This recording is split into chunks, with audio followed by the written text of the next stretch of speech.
समस्त को सुस्वागत। आज आम गोटे कविता मध्यम आम भारतर प्रथम व्यक्ति नाम को आस जाना। डॉक्टर राजेंद्र प्रसाद थे भारतर प्रथम राष्ट्रपति। उमेश बानार्जी थे कांग्रेस प्रथम सभापति।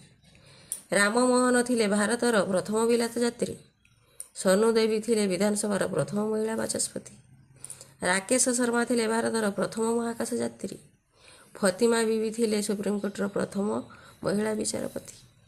प्रथम भारत आईसीएस थिले सत्येंद्रनाथ ठाकुर।